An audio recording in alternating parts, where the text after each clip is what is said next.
तो गाइस आपने कल देखा होगा कि मैंने M1873 छोटा गन मतलब उससे एस मारा था और उसमें मेरी ऑडियो भी अच्छी नहीं आ रही थी। बात तो तो सही है। आज हम आ गए हैं उसके ही तीसरे राउंड में।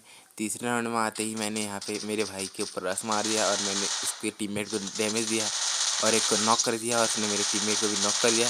मैंने इसको नॉक कर दिया और अपने टीममेट को खड़ा कर दिया। What? अब मेरा टीममेट खड़ा होते ही दोबारा नॉक हो गया और मैं हील होने चले गया।